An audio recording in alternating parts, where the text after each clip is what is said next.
चुनावी रणनीतिकार प्रशांत किशोर का अब कांग्रेस से भी मोह भंग हो चुका है। कुछ महीने पहले चुनावी रणनीतिकार का काम छोड़ सक्रिय राजनीति में आने वाले प्रशांत किशोर ने अब खुद लोगों के बीच जाने का फैसला किया है। प्रशांत किशोर ने ऐलान किया है कि वह जनता के बीच जाकर जन सुराज लाएंगे। इसकी शुरुआत बिहार से होगी। आइए आपको बताते हैं कि प्रशांत किशोर ने थोड़ी देर पहले ट्वीट करते हुए क्या कुछ लिखा। लोकतंत्र में एक सार्थक भागीदार बनने और जन समर्थक नीति बनाने में मदद करने की मेरी जिद के कारण मैंने 10 सालों तक रोलर कोस्टर की सवारी की। अब मैं अपनी भूमिका बदलना चाहता हूं, इसलिए अब समय आ गया है कि असली मालिक यानी आम लोगों के पास जाया जाए ताकि उनके मुद्दों को सही से समझा जा सके। जनसुराज यानी जनता का बेहतर शासन रास्ता तलाशा जा सके। इसकी शुरुआत बिहार से होगी। यह प्रशांत किशोर का ट्वीट था। जाहिर है प्रशांत किशोर ये संकेत दे रहे हैं कि वे अपने बूते राजनीति करेंगे, यानी अब कांग्रेस से भी उनका मोह भंग हो गया है। गौरतलब है कि पिछले 1 महीने में प्रशांत किशोर ने कांग्रेस आलाकमान और पार्टी के सीनियर नेताओं के साथ ताबड़तोड़ बैठकें की। प्रशांत किशोर ने कांग्रेस को बदलने के लिए लंबा चौड़ा प्लान भी रखा, लेकिन कांग्रेस उनकी शर्तों को मानने के लिए तैयार नहीं हुई। वैसे कांग्रेस ने उन्हें पार्टी में शामिल होने का ऑफर जरूर दिया था, लेकिन प्रशांत किशोर उस ऑफर से संतुष्ट नहीं हुए। हालांकि कांग्रेस ने पहले ही संकेत दे दिए थे कि वह प्रशांत किशोर को किसी निर्णायक भूमिका में पार्टी में शामिल नहीं कराने जा रही।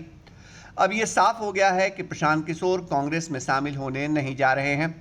तृणमूल कांग्रेस से भी पहले ही उनका मोह भंग हो चुका है। प्रशांत किशोर ने पश्चिम बंगाल के विधानसभा चुनाव के बाद ममता बनर्जी की पार्टी को कांग्रेस के विकल्प के तौर पर देश में खड़ा करने का प्रयास किया था। उनकी रणनीति के तहत तृणमूल कांग्रेस ने गोवा समेत देश के दूसरे राज्यों में आक्रामक राजनीति की, लेकिन इसका कोई फायदा नहीं हुआ।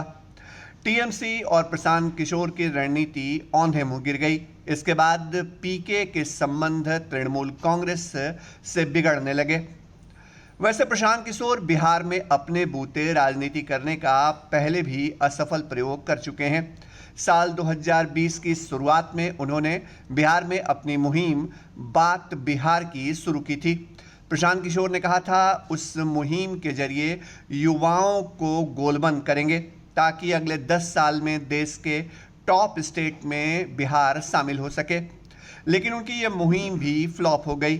कुछ महीने में उनका नामो निशान बिहार से मिट गया।